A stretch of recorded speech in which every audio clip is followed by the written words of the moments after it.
La voix de l'enseignant existe-t-elle encore aujourd'hui? En choisissant de célébrer la voix des enseignants cette année, le Bénin et l'UNESCO valorisent le principal instrument de travail de ces formateurs. Et qui est mieux qu'eux-mêmes pour rappeler leur rôle tant à l'école que dans la société au moyen de leur voix.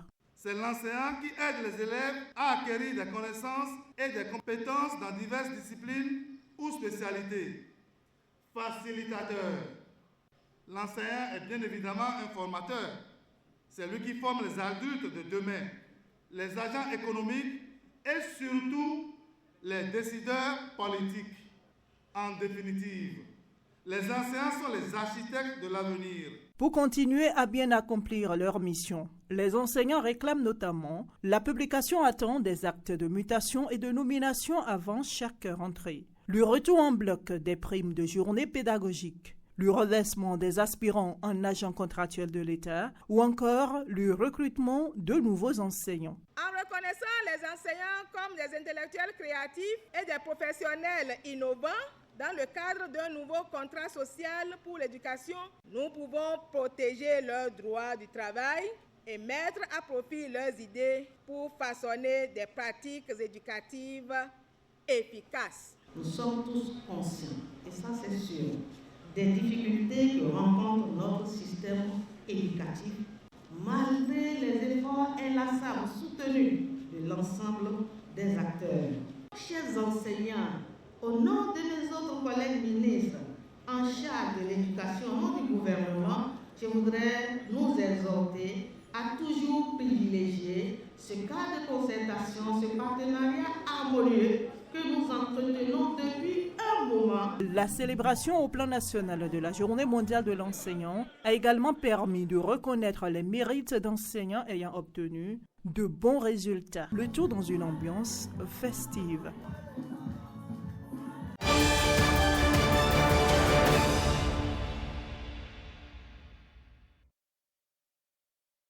Au niveau même de la structure communale, des gens innovent par rapport à de nouvelles idées pour faire avancer la machine.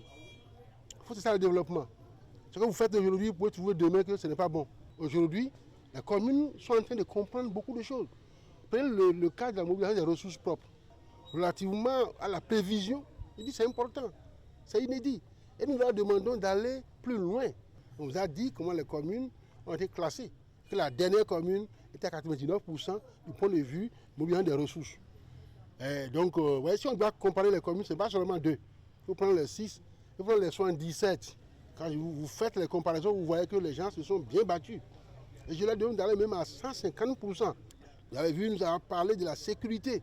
Nous sommes dans une période éminemment sensible, c'est-à-dire la période des fêtes. Il faut que les parents puissent, à travers donc, les maires, nous donner les renseignements. L'incivisme fiscal ne mène nulle part. Vous voulez que l'on vous construise les voies, que l'on puisse aménager les pistes, que l'on puisse construire les écoles. Mais il faut faire jouer votre partition. Et nous avons aussi souhaité que les parents fassent tout pour que le cadre de vie soit assaini. Notre santé est à ce prix. La transhumance, vous savez que le combat continue. Le gouvernement a revu le décret.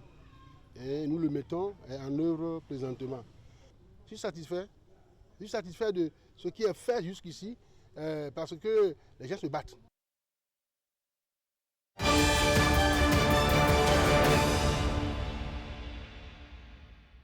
Deux sites sont retenus ici à Adjara pour abriter l'examen du CQM. Il s'agit du site du village artisanal d'Adjara et du site du collège technique Bel Espoir. Tout se déroule bien parce que le gouvernement a fait le nécessaire pour remettre l'argent pour l'achat des matières dures. Parce que vous savez que c'est ça qui pose souvent problème. Par candidat, on a 3500 par candidat. Donc les matières dures sont achetées et les candidats sont présents. On n'a pas de difficultés majeures. Donc tout se déroule bien dans le calme et dans la sérénité parfaite. Maçons, carreleurs, ferrailleurs, plombiers et électriciens bâtiments se font évaluer en ce premier jour des compositions.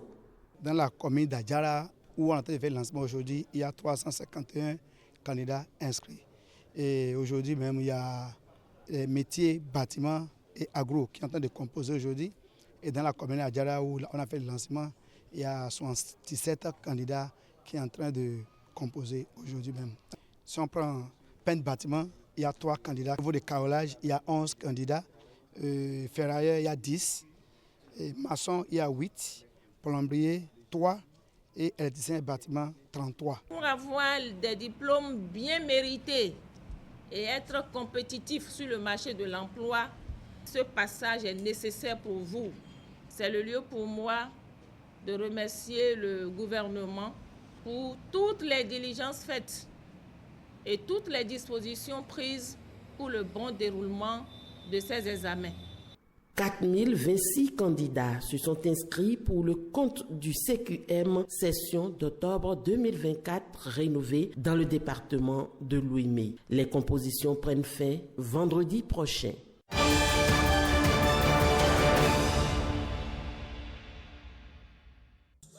Brisons les stéréotypes, célébrons les championnes, c'est l'un des slogans scandés par les participantes à ce rendez-vous sportif.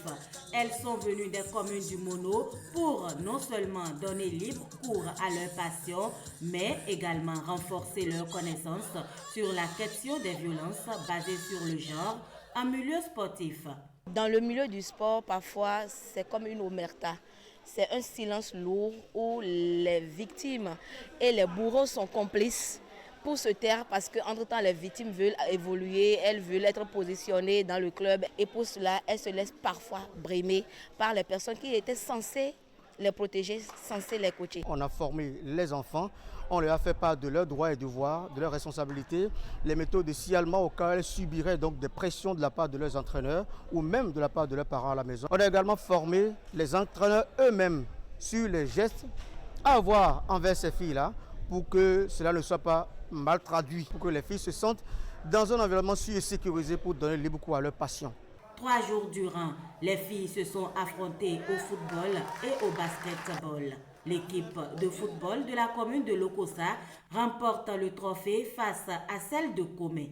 Atiémé arrive 3e et Grand Popo occupe la 4e place. Au basketball, 3x3, c'est l'équipe de Komé qui est sacrée championne. Lokossa est classée 2e. J'ai dit aux filles qui veulent faire le sport de ne pas avoir peur. Le sport, on dit que c'est pour les garçons, mais c'est pas vrai. C'est aussi pour les filles. Je ne m'attendais pas à voir un si beau spectacle. Le message que j'ai pour ces filles, c'est de saisir cette opportunité-là pour renforcer leur autonomisation, pour s'émanciper, apprendre davantage sur les questions de VBG. La première édition du projet Sport sans violence basé sur le genre a bénéficié du soutien de l'Institut national de la femme, de celui du ministère des Affaires sociales et de la microfinance, sans oublier l'ambassade du Royaume des Pays-Bas au Bénin.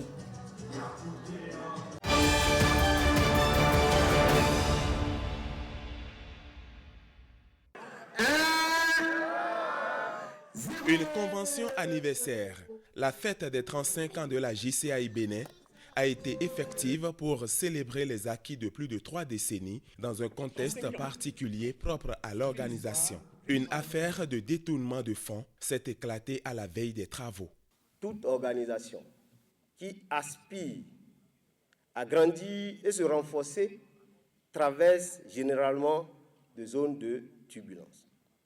Ensemble, nous allons travailler à trouver des solutions adéquates pour élever les standards pour qu'elles soient le reflet de nos intentions. À l'exception de la passation de charges à cause de l'absence de l'ancien président national, les assemblées générales et toutes les autres activités prévues ont eu lieu. La troupe est restée mobilisée malgré tout. Ce que j'ai constaté ces derniers jours, c'est que vous avez fait le pari de l'optimisme en tout lieu et en tout temps. Être optimiste, c'est remarquer ce qui ne va pas et prendre l'engagement de faire changer les choses. Et je veux dire aux uns et aux autres que lorsqu'on vous confie des responsabilités, vous devez vous attendre à ce qu'on vous demande des comptes à la hauteur de la confiance placée en vous.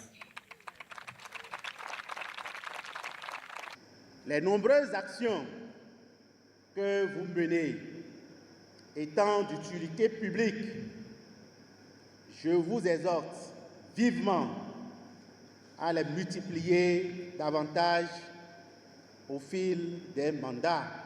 Nous espérons que chaque instant passé à Djougou, chaque expérience vécue a enrichi votre parcours personnel et associatif. Des délégations des pays voisins ont honoré de leur présence la JCAI Bénin qui amorce une période transitoire sous le leadership de Rufin Adoko, un choix de tous les membres.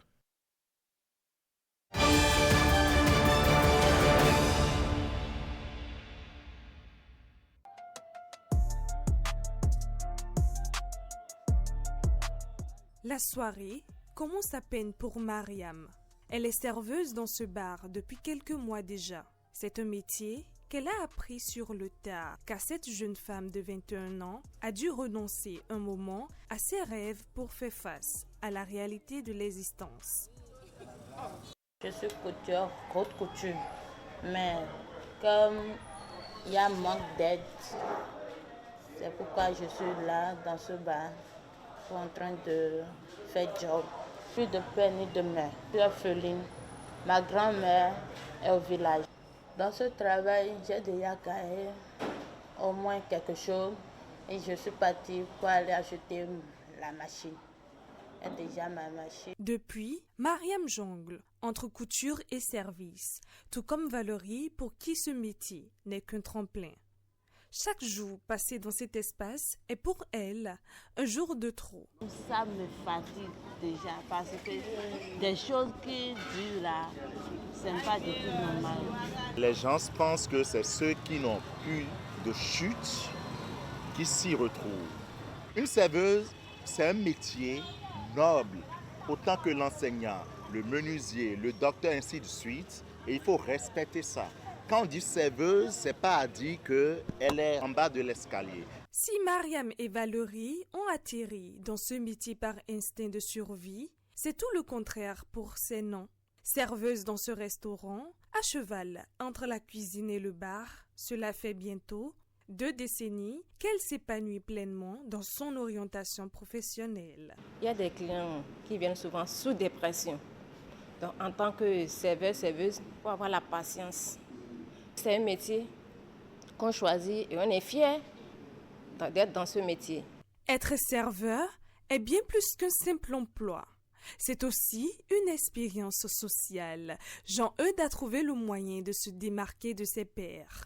Roller aux pieds, il serpente dans les allées de cet hôtel avec les commandes des clients. C'est ma passion qui est le roller et j'aime. J'ai combiné les deux et j'ai vu que oui, ça donne, le client aime, comme le client aime et puis il m'apprécie. Par exemple, des fois, dans un mois, des fois, je trouve plus de pourboire que mon salaire. Dans les milieux comme celui-ci, où défilent la plupart du temps l'élite et la bourgeoisie, le rôle du serveur est prépondérant dans la gestion des clients. Savoir communiquer avec le client et maîtriser ce que son client apprécie. C'est un client qui est déjà fidèle à la maison, déjà maîtriser ce qu'il aime.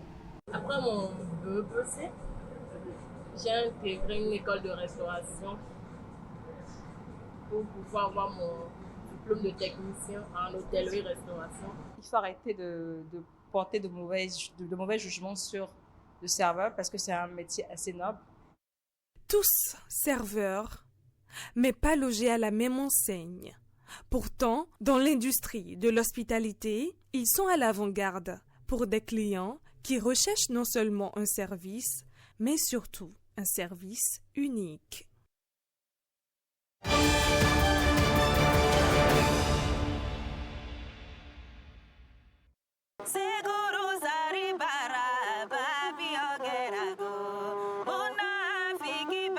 Cette mélodie est un hommage vibrant à une figure emblématique de la résistance contre la colonisation française. Bioguera, ce guerrier devenu héros national, est ici célébré à travers ses paroles puissantes. Hommage au valeureux guerrier Bioguera. Il s'agit du projet Bioguera, une chanson qui a été chantée pour la première fois par un griot Bariba Il s'appelle Yahoo Digidiru. Connu pour son engagement envers la valorisation du patrimoine culturel béninois, Akevi puise à travers ce morceau dans la mémoire collective et ressuscite l'esprit de Bioguera. L'idée m'est venue de remercier cette chanson-là, histoire de rappeler à tous les Béninois combien nous devons être fiers d'être Béninois, combien notre héros a beaucoup lutté pour notre résistance et nous a laissé beaucoup de valeurs. Le clip qui accompagne cette chanson est riche en symboles, une reconstitution visuelle et sonore de cette époque marquante de l'histoire. Plus qu'un simple hommage, ce projet se veut un appel à la jeunesse pour se réapproprier l'histoire de ces héros. Bioguera, c'est quelqu'un qui n'aime pas l'injustice. Bioguera, c'est quelqu'un qui est prêt à faire le sacrifice de lui-même pour l'intérêt collectif. Bioguera, c'est la témérité. Bioguera, c'est la bravoure, le jusqu'au-boutisme. Et c'est là des valeurs qui nous sont propres en tant que Béninois déjà. Et des valeurs que nous devons perpétuer pour d'autres générations à venir. On se décourage pas, on se décourage pas. On ne baisse pas les bras, on ne baisse pas les bras. Fais comme Bioguera, comme Bioguera. Avec ce nouvel opus, Akevi ravive la flamme du patriotisme tout en continuant d'écrire sa propre histoire musicale, une histoire où culture et mémoire se rencontrent pour mieux inspirer l'avenir.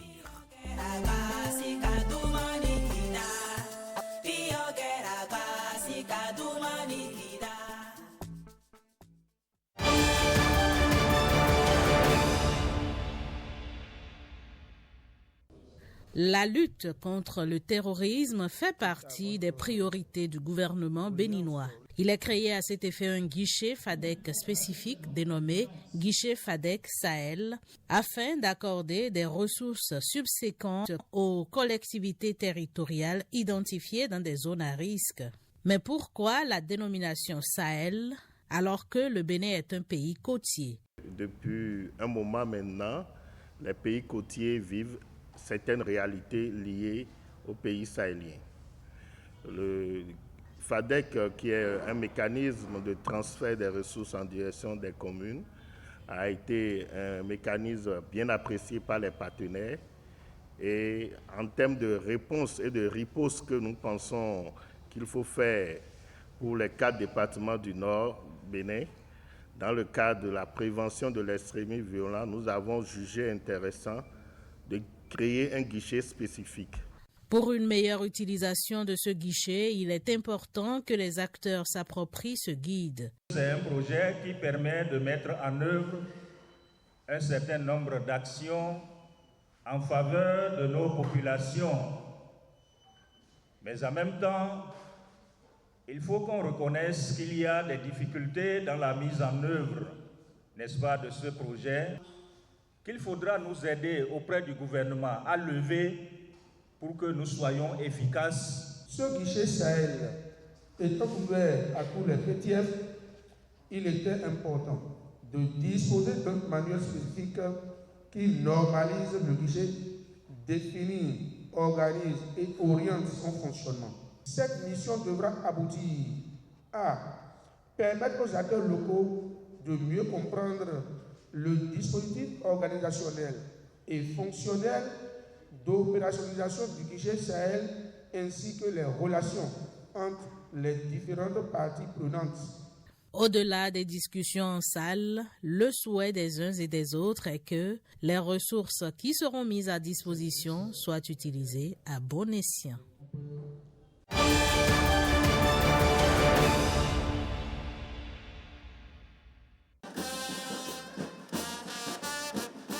Du carrefour à Louda au marché des Pots, en passant par le rond-point Kérékou, il marche pour dire non au cancer gynécologique et mammaire.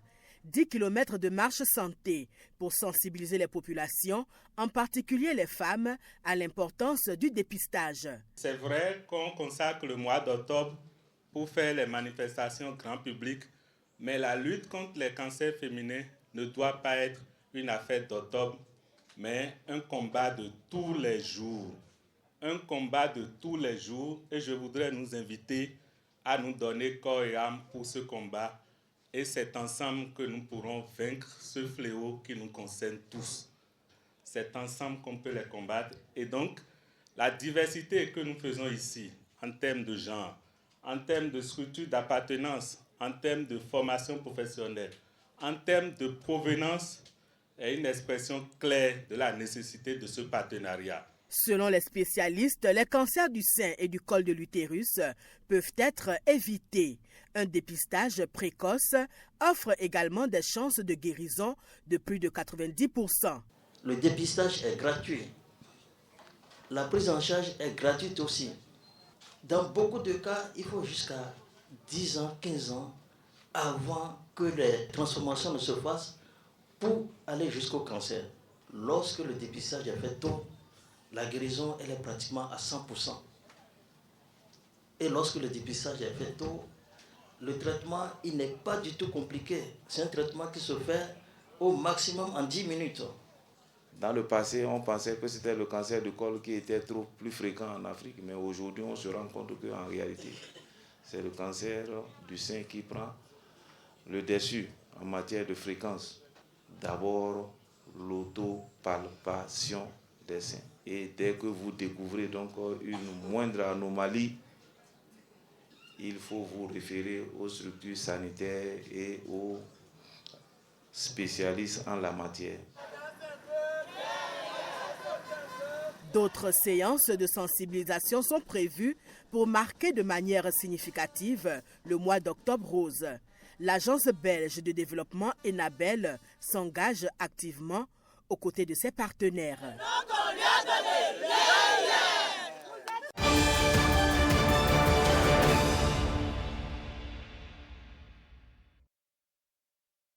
Le séminaire de formation des académiciens des sciences, arts et lettres du Bénin tourne autour du thème « Rôle et responsabilité du conseil d'administration d'une entité politique », une notion pas forcément en adéquation avec leurs connaissances, mais obligatoire pour la bonne marche de tout conseil d'administration. Nous avons déjà été obligés de nous réunir en conseil d'administration. On s'est rendu compte que dans la préparation de ce conseil d'administration, dans les préalables qu'il devait y avoir, il y avait beaucoup de problèmes, de méconnaissance de ce que c'est et de ce qu'on doit faire.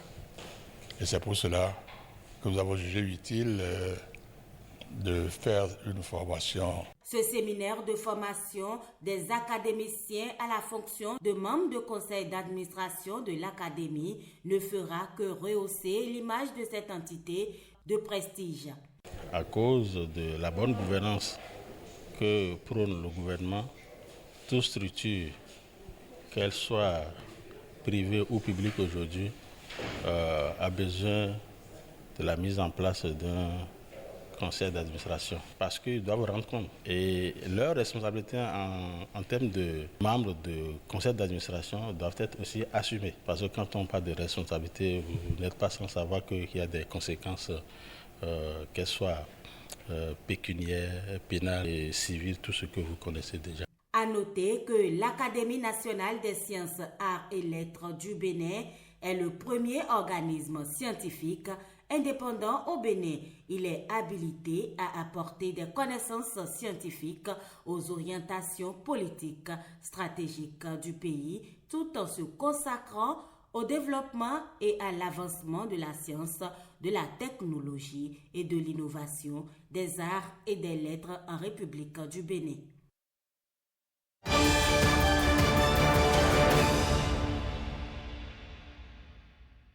Helvetas Bénin, à travers ses différents jeux, veut déclencher chez les écoliers, mères d'enfants et les acteurs de l'école béninoise un changement de comportement face à l'hygiène dans les écoles. Nous avons initié des activités dans l'esprit des Jeux olympiques de Paris 2024. Oui, nous devons nous engager afin que nos enfants dans les écoles puissent pratiquer le lavage des mains à l'eau et surtout au savon. D'où il est important de garantir aux écoliers d'avoir de l'eau à l'école parce qu'on ne peut pas parler de propriété, on ne peut pas parler d'hygiène corporelle On ne peut pas parler d'assainissement dans une école tant qu'il n'y a pas d'eau. Nous avons également formé le personnel d'encadrement, les enseignants, mais aussi les parents d'élèves sur la fabrication du savon liquide pour leur permettre de pouvoir réaliser, de pouvoir produire localement ce savon-là. Au cœur de cette célébration 2024, l'importance de se laver les mains avec du savon. Nous promettons d'être une école pilote et d'être une école où l'hygiène et l'assainissement s'appliquent normalement. Elvetas nous a déjà octroyé un point d'eau. Avant de manger, je dois laver les mains. Et quand on mange pour finir, je dois laver les mains. Même si on quitte au WC, on doit laver les mains pour ne pas tomber malade. Le contrôle de l'installation ou de la disponibilité du dispositif de lavage de mains fait partie déjà de nos activités. Maintenant, à travers le partenaire Elvetas, nous nous engageons à mieux suivre cela dans les établissements afin que les apprenants puissent réellement avoir le réflexe du lavage des mains. Bientôt de l'eau disponible à travers ce mini-château en cours de réalisation pour un lavage permanent des mains dans cette école, pilote du projet Eau, Hygiène et Assainissement de Elvetas, Bénin.